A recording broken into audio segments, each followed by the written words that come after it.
Hello दोस्तों, मैं भूपेंद्र भदौरिया आपका स्वागत करता हूं अपने यूट्यूब चैनल पर। दोस्तों, आज हम इस वीडियो में पढ़ेंगे बेसिक कॉन्सेप्ट ऑफ इलेक्ट्रिसिटी, विद्युत की मूल अवधारणा। ठीक है दोस्तों, हम पढ़ेंगे बेसिक कॉन्सेप्ट ऑफ इलेक्ट्रिसिटी कि इलेक्ट्रिसिटी का बेसिक कॉन्सेप्ट क्या है या इलेक्ट्रिसिटी क्या है। देखते हैं इसमें क्या कुछ छोटी छोटी टर्मिनोलॉजी है, उसे पढ़ेंगे। पहले पढ़ते हैं इलेक्ट्रिसिटी। इलेक्ट्रिसिटी क्या है? इलेक्ट्रिसिटी, इसे बोलेंगे विद्युत। इलेक्ट्रिसिटी है इलेक्ट्रॉनों या आवेश को एक स्थान से दूसरे स्थान पर प्रवाह। इलेक्ट्रॉनों का एक स्थान से दूसरे स्थान पर प्रवाह क्या कहलाता है? इलेक्ट्रिसिटी। ये कितने, इसको इलेक्ट्रिसिटी दो टाइप की होती है। एक होती है स्टैटिक इलेक्ट्रिसिटी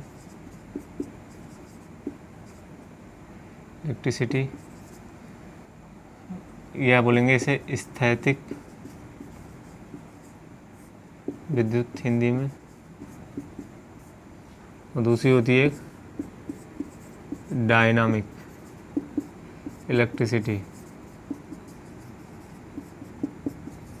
इसे बोलेंगे या तो बोलेंगे गतिक विद्युत या गतिशील भी लिख सकते हैं। गतिशील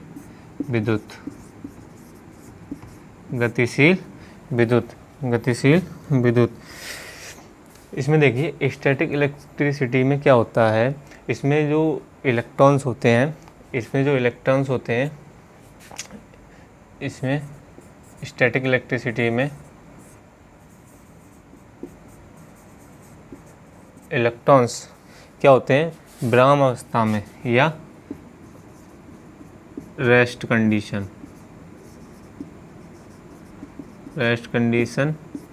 अर्थात विराम अवस्था में रहते हैं।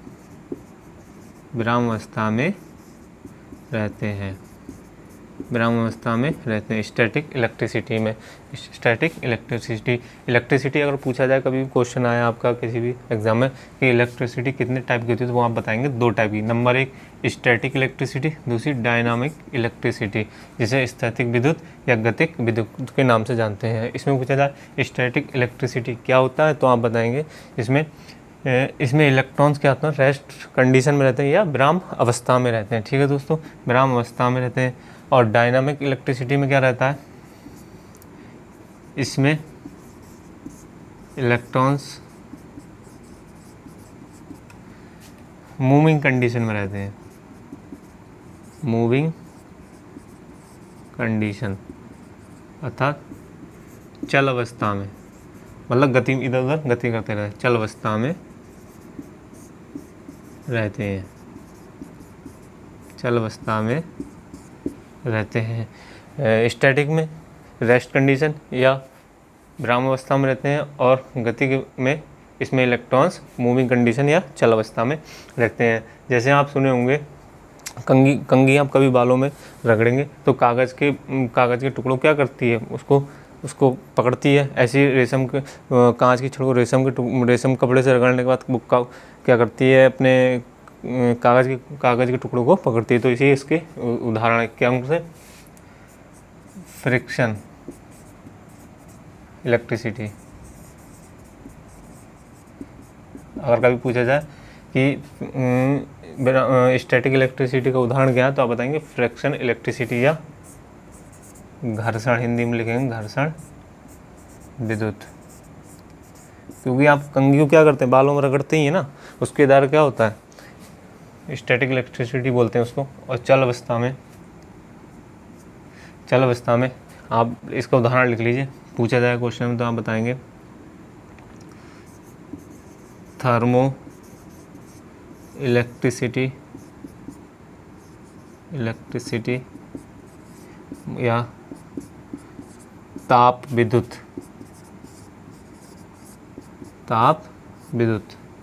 दूसरा इसमें लिखेंगे आप ताप विद्युत। फिर होगा आपका फोटो इलेक्ट्रिसिटी। क्या होता है? फोटो विद्युत। दूसरा होता है प्रेशर, ये होगा पाइजो इलेक्ट्रिसिटी, पाइजो इलेक्ट्रिसिटी इसे बोलेंगे दाब विद्युत, दाब विद्युत। 3 टाइप में होगी आपकी dynamic electricity, thermo electricity, photo electricity और पाइजो इलेक्ट्रिसिटी। इसे ताप विद्युत, फोटो विद्युत या दाब विद्युत के नाम से जानते हैं, दाब विद्युत के नाम से जानते हैं। अगर आप जब फोटो इलेक्ट्रिसिटी नहीं बोलेंगे, फोटो इलेक्ट्रिसिटी नहीं बोलना चाहें तो इसको आप बोल सकते हैं दूसरा प्रकाश विद्युत। ठीक है दोस्तों, फोटो इलेक्ट्रिसिटी को बोलेंगे प्रकाश विद्युत। ठीक है, इनको ध्यान रखिएगा। इसी में इसको भी हम क्या करते हैं, इस इलेक्ट्रिसिटी को, ठीक है दोस्तों, इसमें क्या करता है, जब आवेश मतलब इलेक्ट्रॉन गति करते हैं, इलेक्ट्रॉन मतलब विरामावस्था में कुछ ना कुछ गति करते हैं, तो क्या तो करंट जनरेट होती है। इलेक्ट्रॉन के प्रवाह से क्या होता है, करंट जनरेट होती है। इसको करंट इलेक्ट्रिसिटी भी बोलते हैं, याद रखिए, कभी पूछे तो। अभी आगे बताएंगे करंट क्या है या कैसे करंट इलेक्ट्रॉन के प्रवाह से जनरेट होती है, वो भी बताएंगे। तो याद रखिए कि डायनामिक इलेक्ट्रिसिटी को करंट इलेक्ट्रिसिटी बोलते हैं, करंट इलेक्ट्रिसिटी बोलते हैं। और ये 2 टाइप की होती है, एक एसी इलेक्ट्रिसिटी और दूसरी होती है डीसी इलेक्ट्रिसिटी। ठीक है, डायनामिक इलेक्ट्रिसिटी को करंट इलेक्ट्रिसिटी भी कहते हैं, जैसे एसी इलेक्ट्रिसिटी और डीसी इलेक्ट्रिसिटी। और जो स्टैटिक इलेक्ट्रिसिटी होती है, ये इसे हम बोल सकते हैं charge electricity, charge electricity, charge electricity या आवेश इलेक्ट्रिसिटी, आवेश विद्युत, ये धारा विद्युत कहलाएगी। ठीक है, अगर पूछा जाए स्टैटिक इलेक्ट्रिसिटी क्या है, तो आप बताएंगे चार्ज इलेक्ट्रिसिटी। और डायनामिक इलेक्ट्रिसिटी एक तरीके करंट इलेक्ट्रिसिटी है। ठीक है दोस्तों, इस चीज़ को जरूर ध्यान रखिएगा, पूछ लिया जाता है इस तरीके से, इनके उदाहरण इस तरीके से हैं, ध्यान रखिएगा। ठीक है, और इस विद्युत को किसको, स्टैटिक इलेक्ट्रिसिटी में एक चीज़ लिख लीजिएगा, इलेक्ट्रिसिटी को हम क्या करते हैं, इसके द्वारा इस इलेक्ट्रिसिटी को, इस विद्युत को एक स्थान से दूसरे स्थान तक हम नहीं ले जा सकते हैं, एक स्थान से दूसरे स्थान तक हम नहीं ले जा सकते हैं, एक स्थान से दूसरे स्थान तक हम नहीं पहुंचा सकते, जिसके कारण इसका उत्पादन ज़्यादा नहीं है, इसका उत्पादन भी बहुत कम है। लेकिन इसको क्या है, हम केबल्स या वायर्स के द्वारा हम एक स्थान से दूसरे स्थान तक पहुँचा सकते हैं। ठीक है दोस्तों, इसको पहुँचा दो। और सबसे ज़्यादा यूजफुल कौन सी है, डायनामिक इलेक्ट्रिसिटी। स्टैटिक इलेक्ट्रिसिटी के मुकाबले ज़्यादा यूजफुल कौन सी है, डायनामिक इलेक्ट्रिसिटी। ठीक है दोस्तों, डायनामिक इलेक्ट्रिसिटी ज़्यादा यूजफुल है। ठीक है, अब आगे पढ़ते हैं, ये हो गया, देख लीजिएगा।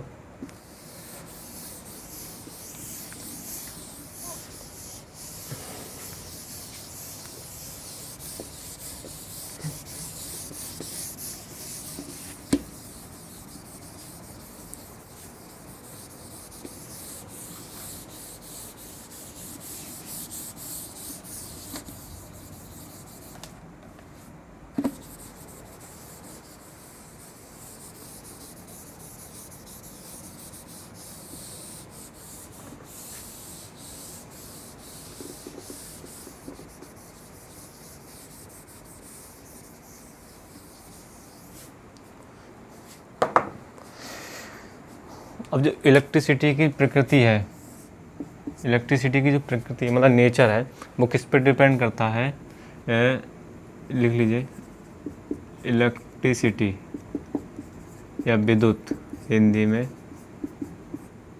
की प्रकृति या नेचर जो भी काम करेगा वो किससे करता है, पदार्थ के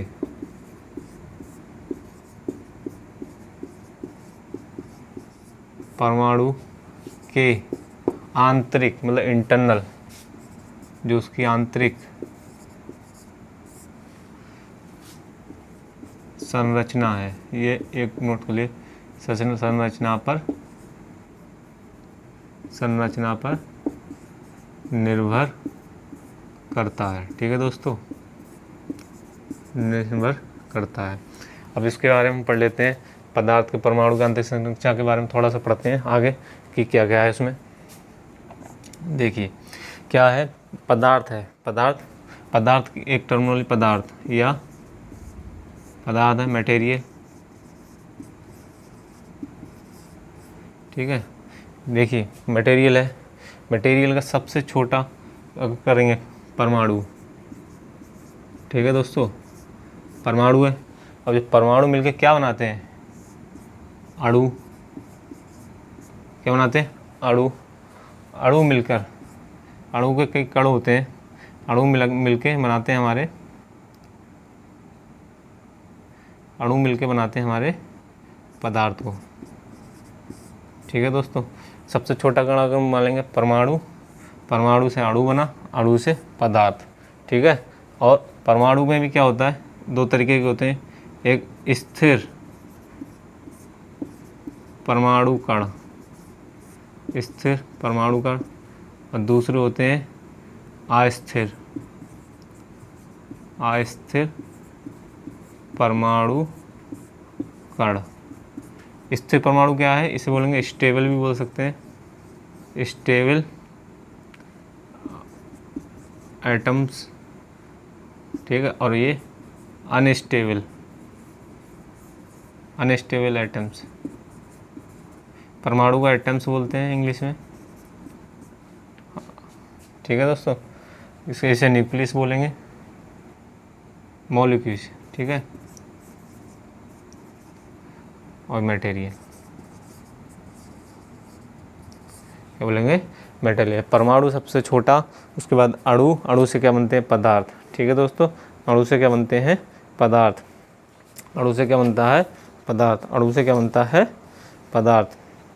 इस चीज़ को ध्यान रखिएगा। इसमें हम अब पहले पदार्थ पढ़ते हैं। पदार्थ क्या होता है, पदार्थ होता है जैसे जो स्थान घेरता है, जो पदार्थ वह है जो स्थान घेरेगा, जिसका कुछ ना कुछ भार हो, उसे क्या करेंगे, पदार्थ। देख लीजिए, ये चीज़ देख लीजिएगा, ये जरूर कभी कभी आता है, परमाणु, अणु, पदार्थ। ठीक है, इस टाइप से इनका होता है।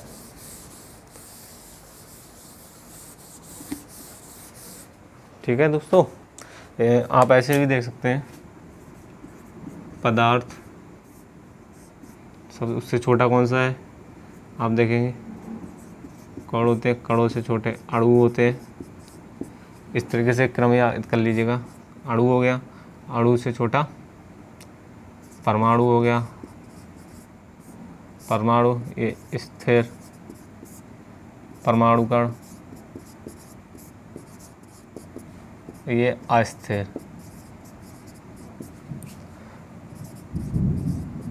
परमाणु कण। ये इस तरीके से। पदार्थ क्या है, जो स्थान घेरता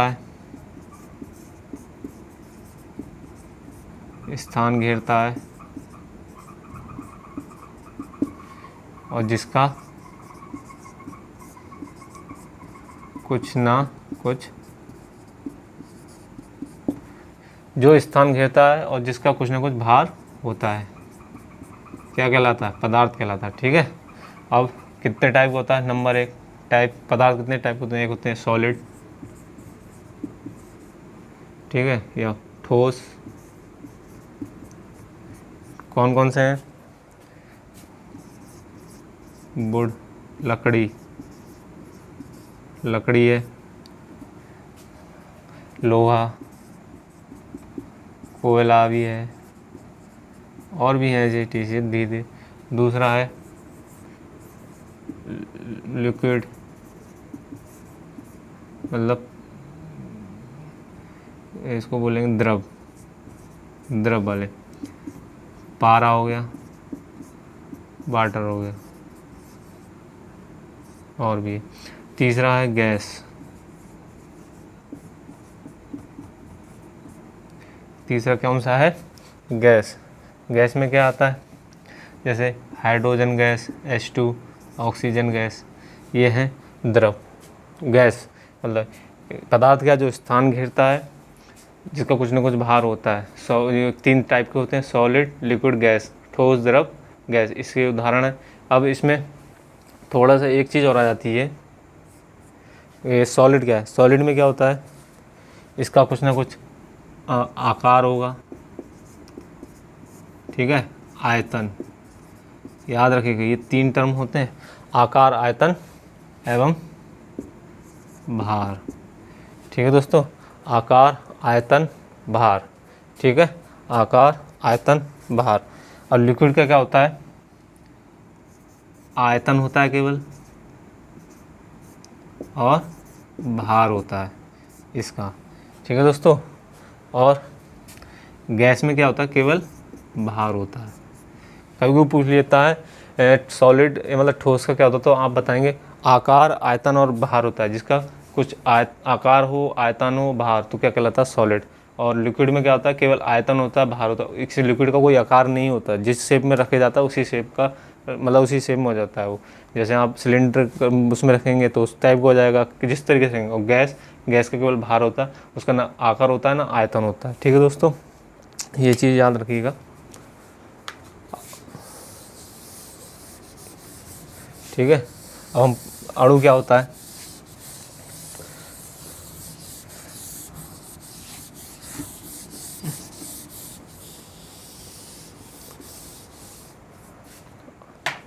अणु क्या होता है,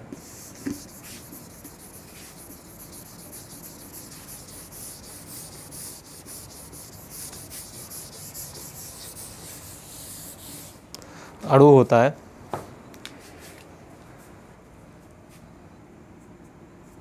प्रत्येक पदार्थ क्या होता है, छोटे छोटे कणों से मिलकर बनाता है। प्रत्येक पदार्थ, अगर अणु के बारे में लिखेंगे हम, क्या होता है, प्रत्येक पदार्थ क्या होता है, छोटे छोटे कणों से बनना होता है, छोटे छोटे कणों से मिलकर बना होता है, मिलकर बना होता है, मिलकर बना होता है। उन्हें क्या कहते हैं, जो छोटे छोटे कण कौन से, उसे बोलते हैं अणु, उन्हें हम अणु बोलते हैं, अणु कहते हैं, ठीक है दोस्तों। अणु क्या होता है, प्रत्येक पदार्थ क्या होता है, कोई भी पदार्थ होगा छोटे छोटे कणों से मिलकर बना होगा, उन कणों को हम क्या बोलते हैं, अणु कहते हैं। अणु, अणु क्या होता है, अणु क्या होता है, किसी भी पदार्थ का, किसी भी पदार्थ का वह, किसी पदार्थ का वह छोटे से छोटा कण, छोटा से छोटा कण, जिसमें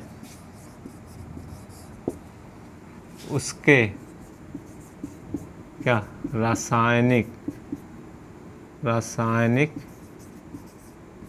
एवं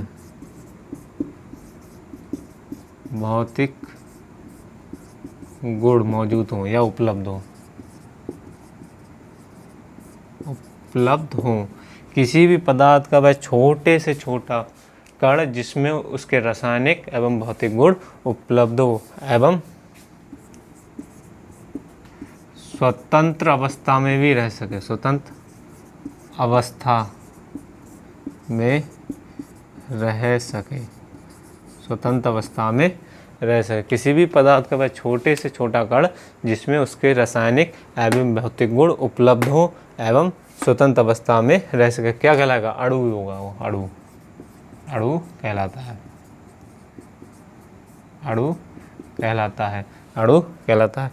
और ठीक है, ये अणु कहलाता है, कैसे होता है देखिए, जैसे मान लीजिए कोई भी पदार्थ है, मान लीजिए आप कोई भी क्या है पदार्थ है, उसका क्या करते हैं हम, ये हिस्सा छोटा सा कोई ऐसा हिस्सा काट लेते हैं, मतलब इतना सा हिस्सा हमने काटा और ये ले लिया, मान लीजिए ये हिस्सा हो गया इस पदार्थ का, ये पदार्थ हमने ये हिस्सा ले लिया, ठीक है दोस्तों। तो हमने ये हिस्सा लिया, तो उसमें क्या है, इसके जितने भी गुण हैं, इस पदार्थ के जितने भी गुण हैं वो इसमें होने चाहिए, सारे के सारे गुण, मतलब रासायनिक हो चाहे भौतिक गुण हो, किसी भी तरीके के ऐसे लीजिए तो वो सारे गुण इसमें होने चाहिए, ठीक है दोस्तों, सारे गुण इसमें होने चाहिए। और ये क्या है, स्वतंत्र अवस्था में भी रहना चाहिए, तो इसको क्या बोलेंगे, अणु बोलेंगे, अणु बोलेंगे। उदाहरण ले लीजिए, जैसे आपने एक रोटी का टुकड़ा लिया, ठीक है, उसका इतना टुकड़ा तोड़ के रख लिया, ठीक है, आपने ये तोड़ के रख लिया आधा हिस्सा, मान लीजिए ये रोटी टुकड़ा ये रह गया, तो क्या होगा, तो जो प्रॉपर्टी या जो भी गुण होंगे, जो भी कुछ भी होगा, तो जो आप खाएंगे टुकड़ा, तो उस टुकड़े में वो गुण सारे होंगे ना,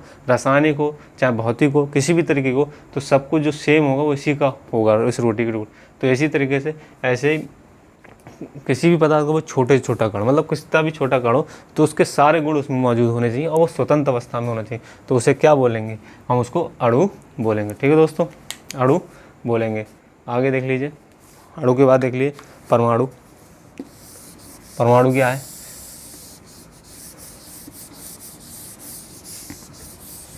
अणु क्या है, अणु किसी भी पदार्थ का या किसी भी पदार्थ का छोटे से छोटा कण है, छोटा से छोटा कण है जिसमें उसके भौतिक एवं रासायनिक गुण होते हैं, मतलब भौतिक भी हो और रासायनिक भी तरीके से उसके सारे गुण उसमें मौजूद हो और उसको हम स्वतंत्र अवस्था में भी रख सकें, तो उससे क्या बोलेंगे, हम अणु बोलेंगे। क्या बोलेंगे, अणु। और परमाणु क्या है, परमाणु, परमाणु क्या है, परमाणु क्या है, परमाणु क्या है, अणु क्या होता है, मतलब परमाणु मतलब परमाणु अपने अणु से छोटे कण होते हैं, जो अणु से छोटे छोटे कण होते हैं, जो है अणु से छोटे कण होते हैं,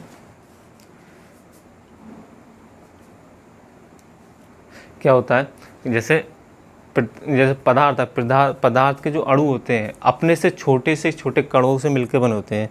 कोई पदार्थ है, पदार्थ में जो अणु अभी बताए थे, अणु वो अपने से छोटे छोटे कणों से मिलकर बने होते हैं, तो उन्हें क्या बोलेंगे, हम परमाणु बोलेंगे। क्यों, मतलब परमाणु होंगे, जैसे परमाणु हैं तो किसी भी पदार्थ में अणु हैं, तो अणु क्या है, अणु भी अपने किसी न छोटे छोटे कणों से मिलकर बने होते हैं, तो छोटे छोटे कण कौन से होते हैं, ये परमाणु होते हैं, इनको हम बोलते हैं परमाणु। और परमाणु क्या होता है, परमाणु भी पदार्थ होते हैं, अगर इन्हें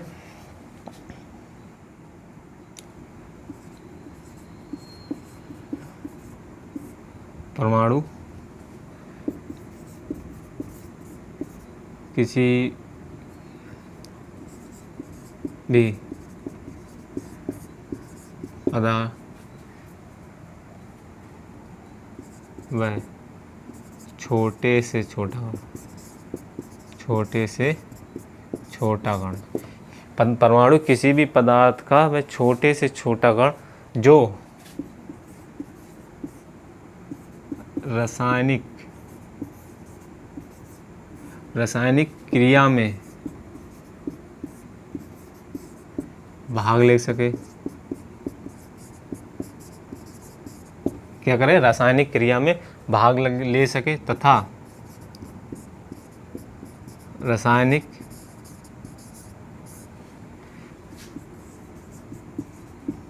क्रिया से पृथक किया जा सके। किसी भी रासायनिक क्रिया से पृथक किया जाए, क्या कहलाएगा, परमाणु। दोस्तों इस चीज़ का परमाणु कहलाएगा, इस चीज़ का ध्यान रखिएगा। अणु क्या है, अणु क्या है कि किसी भी पदार्थ का छोटे से छोटा कण है जिसमें उसके रासायनिक एवं भौतिक गुण मौजूद हो और वो स्वतंत्र अवस्था में रह सके। लेकिन परमाणु का ध्यान रखिए, परमाणु किसी भी पदार्थ का छोटे से छोटा कण है, लेकिन वो क्या हो, रासायनिक क्रिया में भाग ले सके तथा किसी भी रासायनिक क्रिया से पृथक किया जा सके, उसको क्या कहेंगे, परमाणु कहलाएगा। ठीक है दोस्तों, और लेकिन उसको वह मतलब स्वतंत्र अवस्था में ना रह सके तथा स्वतंत्र मतलब फ्री नहीं रह सके, स्वतंत्र अवस्था में ना रह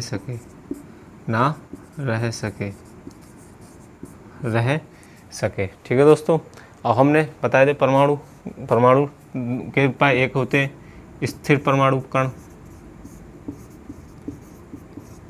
स्थिर परमाणु कण कौन से हैं, एक है इलेक्ट्रॉन, दूसरा है प्रोटॉन और तीसरा है न्यूट्रॉन। ये कौन से हैं, परमाणु के स्थिर परमाणु कण है। ठीक है, स्थिर परमाणु। और दूसरे हैं, दूसरा क्या है, दूसरा ऊपर देख लीजिए, दूसरा है अस्थिर परमाणु कण। दूसरा अस्थिर या अनस्टेबल परमाणु कण, अस्थिर परमाणु कण कौन से हैं? कौन से? एक है पॉजिट्रॉन, ठीक है दोस्त, एक है एंटी न्यूट्रॉन और मेसान, ये क्या है? ईटीसी या इत्यादि, ठीक है। ये क्या है? अस्थिर परमाणु कण, और ये क्या है? स्थिर परमाणु कण। कभी कभी पूछ लिया जाता है स्थिर परमाणु, इनमें से कौन सा कण स्थिर परमाणु कण है, तो आप बताएंगे इलेक्ट्रॉन या प्रोटॉन या न्यूट्रॉन, जो ऑप्शन होगा वो डालेंगे, और इसमें ये डालेंगे, ठीक है दोस्तों। ये हमारा क्या हो गया? ये हमारा हो गया स्ट्रक्चर, मटेरियल स्ट्रक्चर, ठीक है दोस्तों। अब हम थोड़ा इस परमाणु के बारे में और भी पढ़ लेते हैं।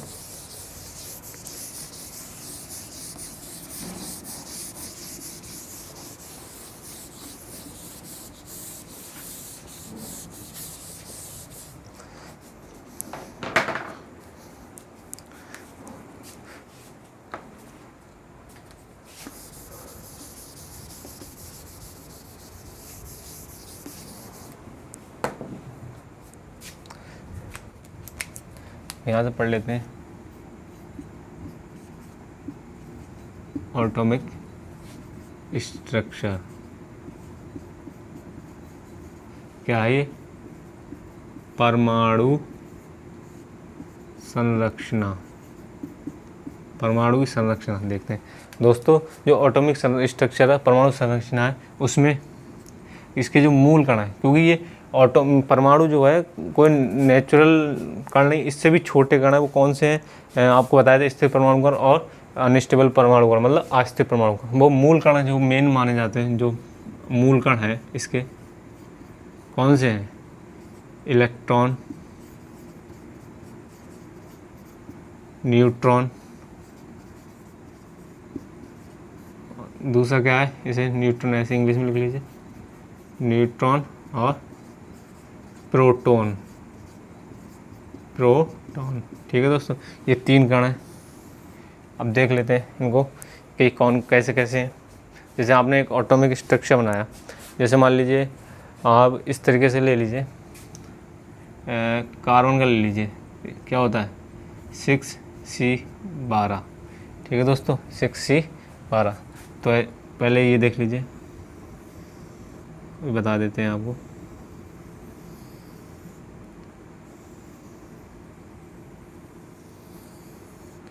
ठीक है दोस्तों, ठीक है। ये क्या होता है? परमाणु क्रमांक, परमाणु क्रमांक, ये होता है परमाणु भार, ठीक है दोस्तों। परमाणु क्रमांक को ही क्या बोलते हैं? प्रोटॉन, ठीक है दोस्तों। और न्यूट्रॉन जब निकालना हो आपको, न्यूट्रॉन क्या लिखा था? परमाणु भार से परमाणु क्रमांक घटाने पे, मतलब 12 से 6 घटाएंगे तो क्या बचेगा? 6। न्यूट्रॉनों की संख्या भी 6 और परमाणु क्रमांक की भी संख्या 6 है, प्रोटॉन की संख्या 6 है। तो दोस्तों इसमें क्या होता है?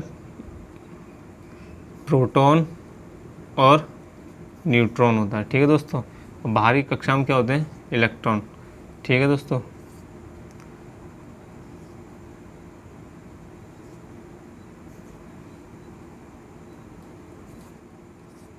ठीक है दोस्तों।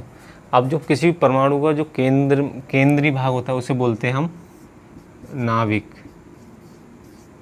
केंद्रीय भाग को क्या बोलते हैं? नाभिक। और नाभिक किससे बना होता है? प्रोटॉन तथा न्यूट्रॉन से। न्यूट्रॉन, ठीक है दोस्तों। किससे बना होता है नाभिक? प्रोटॉन और न्यूट्रॉन। जो परमाणु का सारा बाहर होता है वो उसके केंद्र पर होता है, कहाँ? प्रोटॉन और न्यूट्रॉन, प्रोटॉन और न्यूट्रॉन। और जो क्या होता है, जो प्रोटॉन तथा न्यूट्रॉन है किस बल द्वारा? तो आप लिखेंगे आंतरिक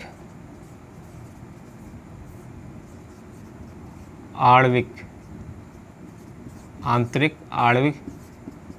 बल द्वारा क्या होता है? नाभिक से बंधा रहता है, नाभिक से जुड़ा रहता है।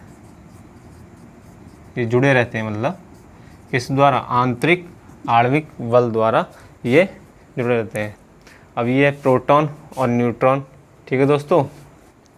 प्रोटॉन और जो बाहरी कक्षा में, मतलब जो फ्री स्पेस है, कक्षाएं हैं, उनमें ये सारे देख रहे हैं, तो ये क्या है, इलेक्ट्रॉन। क्या है, इलेक्ट्रॉन। क्या है, इलेक्ट्रॉन दोस्तों, ठीक है।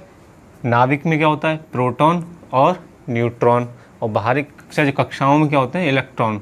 इलेक्ट्रॉन दोस्तों, ठीक है। अगर कभी पूछी जाए नाभिक बना होता है, नाभिक किससे बना होता है, प्रोटॉन और न्यूट्रॉन से। और प्रोटॉन न्यूट्रॉन नाभिक से किस बल द्वारा जुड़े रहते हैं, तो आंतरिक आणविक बल द्वारा नाभिक से जुड़े रहते हैं। आंतरिक आणविक बल द्वारा नाभिक से जुड़े रहते हैं। अब क्या है, इसमें कुछ इंपॉर्टेंट टर्म्स देख लीजिए कौन कौन सी हैं, कभी को पूछ लिया जाता है। इसमें देख लीजिए, जो प्रोटॉन है, प्रोटॉन, तो इस पे जो चार्ज है, चार्ज क्या है, चार्ज है, लिखेंगे +1.6 10⁻⁻⁻19 10⁻⁻19 कूलाम। 1+1.6 into 10⁻⁻19 coulomb. ध्यान रखिएगा दोस्तों, मतलब 1.6 गुणा 10⁻⁻19 कूलाम चार्ज होता है। और इसका मास, या ये आवेश बोलेंगे हिंदी में, और मास को बोलेंगे द्रव्यमान, इंग्लिश में मास को द्रव्यमान। कितना है इसका, इसका द्रव्यमान है 1.67 इंटू 10⁻⁻27 kg। यही है 1.67 इंटू 10⁻⁻27 kg। अब इसकी बात कर लेते हैं हम न्यूट्रॉन की। न्यूट्रॉन की, तो इस पे चार्ज या आवेश, कोई आवेश नहीं होता है, कोई आवेश नहीं होता है, ठीक है। और इसका द्रव्यमान, द्रव्यमान किसके बराबर होता है, प्रोटॉन के लगभग बराबर होता है, प्रोटॉन के बराबर होता है, प्रोटॉन के बराबर होता है। अब यहाँ बात हो जाती है इलेक्ट्रॉन की। इलेक्ट्रॉन, हिंदी में लिख लीजिए इलेक्ट्रॉन। इलेक्ट्रॉन पे जो चार्ज होता है या आवेश कितना होता है, ध्यान रखिएगा, इस पे क्या होता है, -1.6 10⁻⁻19 कूलाम, -19 कूलाम। और द्रव्यमान कितना है इसका, द्रव्यमान है 9.1 इंटू 10⁻⁻31 किलोग्राम। किलोग्राम है द्रव्यमान, ठीक है दोस्तों। 9.1 गुणा 10⁻⁻31 किलोग्राम इसका क्या है, द्रव्यमान, ठीक है दोस्तों। क्या है इसका, द्रव्यमान। इसका क्या है, द्रव्यमान। ये चीज़ बहुत बार पूछा जा चुका है कि कभी आवेश पूछ लेता है, कभी द्रव्यमान पूछ लेता है। इन चीज़ों में तो ज़रूर बताइएगा कि कैसे कैसे इसका है, ठीक है दोस्तों। यहीं से एक चीज़ और आ जाती है, यहीं पूछ लिया जाता है, इनके क्या है, द्रव्यमान में संबंध पूछ लिया जाता है। मास, मतलब मास और किसमें, प्रोटॉन और न्यूट्रॉन के क्या होता है, आपस में संबंध पूछ लिया जाता है। तो आप बताइएगा क्या होता है, ऐसे लिख लीजिए, जो इलेक्ट्रॉन का द्रव्यमान है,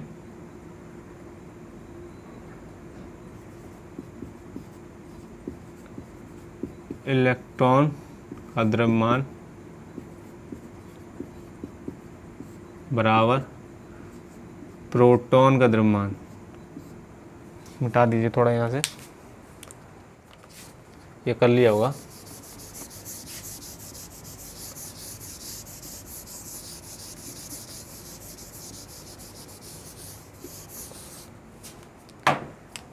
प्रोटॉन का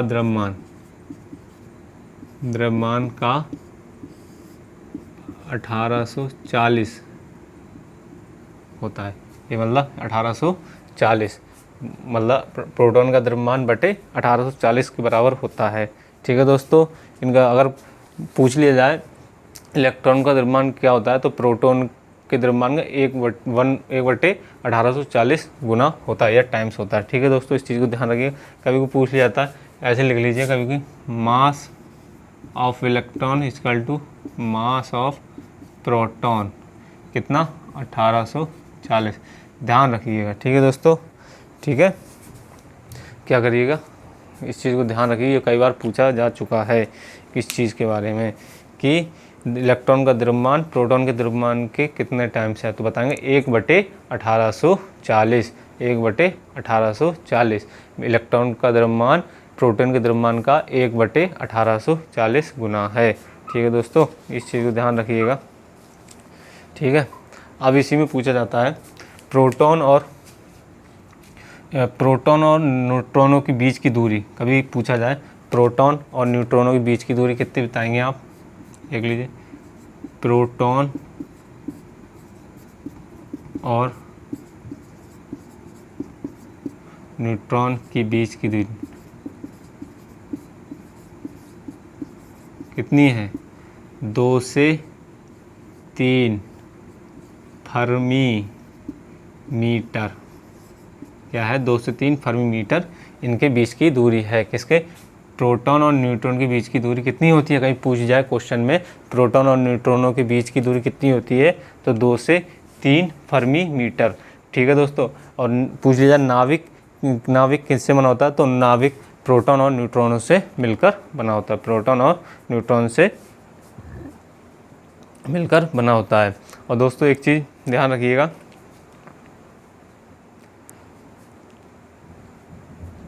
जो नाविक के पास जो है, नाविक ये है, इसके पास जो ये इलेक्ट्रॉन है, ये इलेक्ट्रॉन है। ठीक है दोस्तों, तो इन पे क्या होता है, जो इनका बल नाविक का बल होता है, नाभिकीय बल बहुत ज़्यादा होता है, नाभिकीय बल बहुत होता है, और इनकी ऊर्जा लेकिन बहुत कम होती है, उनकी ऊर्जा कम होती है, लेकिन इन पर नाविक का बल बहुत अधिक होता है, जिसके कारण ये इसके चारों तरफ यदि फ्री इलेक्ट्रॉन नहीं होते हैं। ठीक है, ये फ्री इलेक्ट्रॉन नहीं होते, इस पर नाविक का बल इतना होता है, ये कक्षा को छोड़कर जा नहीं सकते, लेकिन इनकी ऊर्जा बहुत कम होता है। लेकिन जब आप इनको देखेंगे, ये वाले इलेक्ट्रॉन को, जो ये इलेक्ट्रॉन है, इन पे क्या होता है, जैसे जैसे दूरी ये बढ़ती चली जाएगी, वैसे नाविक का बल कम होता चला जाएगा, नाविक का बल कम हो जाएगा, और इन पे क्या होगा, इनका जो ऊर्जा लेवल है वो हाई होता है, मतलब ऊर्जा स्तर अधिक होता है। तो कभी कभी क्वेश्चन में पूछ लिया जाता है कि जो नाविक के पास वाली कक्षा में इलेक्ट्रॉनों पे क्या होता है, ऊर्जा अधिक होती है कम होती है, तो उनकी ऊर्जा कम होती है, लेकिन कहते हैं नाविक का बल अधिक होता है, इन पे ज़्यादा लगता है, लेकिन जो दूर की कक्षाओं में होता है उन पे ऊर्जा उनकी अधिक होती है, लेकिन नाविक का बल कम होता है। ठीक है दोस्तों, इस चीज़ का ध्यान रखिए, मतलब आकर्षण, इनका आकर्षण बल ज़्यादा होता है इन पे, और इन पे कम होता है, दूर वालों पे कम होता है और पास वालों पे ज़्यादा होता है। आगे देख लीजिए, अब थोड़ा इनके देख लीजिए, कभी कभी इलेक्ट्रॉन, प्रोटॉन और न्यूट्रॉनों के खोजकर्ताओं के बारे में पूछ लिया जाता है, तो यहाँ लिख लेते हैं, जिनके खोजकर्ता हैं प्रोटॉन और न्यूट्रॉनों के, देख लीजिए। तो इलेक्ट्रॉन के कौन है, इलेक्ट्रॉन के हैं जे थॉमसन, और प्रोटॉन के रदरफोर्ड, और न्यूट्रॉन के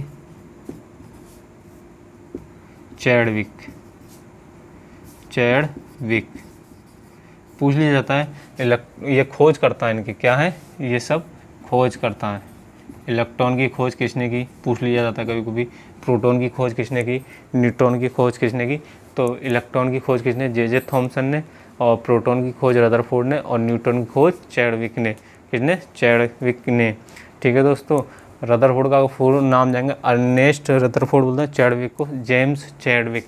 ठीक है, खोज करता है इलेक्ट्रॉन, प्रोटॉन और न्यूट्रॉनों को। इस चीज़ को ध्यान रखिएगा, यही काफ़ी चीज़ें पूछ ली जाती हैं। इसमें से और पूछ लिया जाता है, देखिए कभी कभी इनका क्या होता है, पूछ लेगा, यहाँ से देख लीजिए और थोड़ा सा।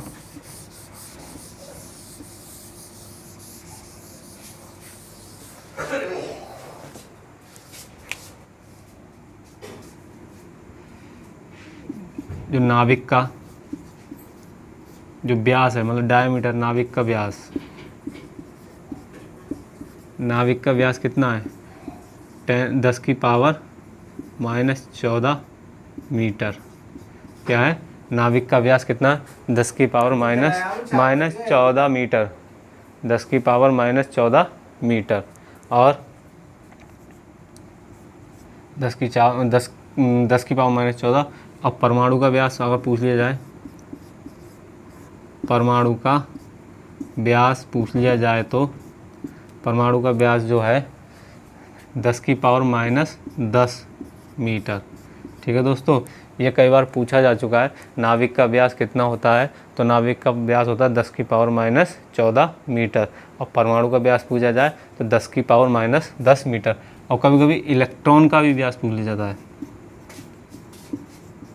इलेक्ट्रॉन का व्यास, इलेक्ट्रॉन का व्यास जब पूछा जाएगा, इलेक्ट्रॉन का व्यास होता है 10⁻15 मीटर, 10⁻15 मीटर। ये चीज़ ध्यान रखिएगा। नाभिक का व्यास पूछ लिया जाता है, पूरे परमाणु का व्यास पूछ लिया जाता है, और इलेक्ट्रॉन का व्यास पूछ लिया जाता है। ये बहुत इंपॉर्टेंट क्वेश्चन है, इनको ध्यान रखिएगा, ये सारी चीज़ें हैं। और एक और पूछा जाता है कभी कभी, इलेक्ट्रॉन की गति कितने प्रकार की, तो इलेक्ट्रॉन की गति, इलेक्ट्रॉन जो गति करता है कक्षा में, जैसे इसमें घूम रहा है, इलेक्ट्रॉन की गति कैसी होती है, तो दो प्रकार की करता है। एक तो करता है चक्रण गति, और चक्रण गति एक कक्षीय गति। चक्रण गति क्या होता है कि अपने स्थान पे ही घूम रहा है बंदा, ठीक है, अपने स्थान पे से बोलते हैं चक्रण गति। और कक्षीय गति क्या होती है, जैसे ये घूम भी रहा है और साथ ही साथ ये घूमते घूमते इस तरीके से इसके कक्षा में भी घूम कर रहा है। ठीक है, तो इसको बोलते हैं चक्रण गति और कक्षीय गति। चक्रण गति भी करता है और कक्षीय गति। कितने प्रकार की, दो प्रकार की गति करता है, एक चक्रण गति और एक कक्षीय गति। ठीक है दोस्तों, क्या करता है, दो तरीके की करता है। और इसमें यही है, इसमें यही है, इन चीज़ों को, ये बहुत इंपॉर्टेंट पॉइंट है, इनको ध्यान रखिएगा, ये काफ़ी बार पूछा जाता है, यही इंपॉर्टेंट मैक्सिमम इसमें बेसिक इलेक्ट्रिसिटी में यही है। ठीक है दोस्तों, इनको पढ़ लीजिएगा ध्यान से। और आज के लेक्चर में इतना ही करते हैं, बाकी का नेक्स्ट लेक्चर में अभी देखेंगे। अभी आज पहला दिन है इलेक्ट्रिसिटी का, इसको अच्छे से पढ़ेंगे बहुत बढ़िया से। सारा सब्जेक्ट, मतलब जितने भी सब्जेक्ट हैं इसमें ITI लेवल के इलेक्ट्रीशियन के सारे सब्जेक्ट को हम कवर करेंगे। और UPPCL का जितने भी, मतलब ITI लेवल के जितने भी एग्ज़ाम उनको अच्छे से करेंगे। ठीक है दोस्तों, लगे रहिए। और आपने अगर मेरे YouTube चैनल को सब्सक्राइब नहीं किया तो सब्सक्राइब ज़रूर कर लीजिएगा, और लाइक शेयर और अपने दोस्तों में ज़्यादा से ज़्यादा शेयर करिए, और लाइक शेयर और कमेंट ज़रूर करिएगा कि आपको मेरा वीडियो कैसा लगा। ठीक है दोस्तों, धन्यवाद।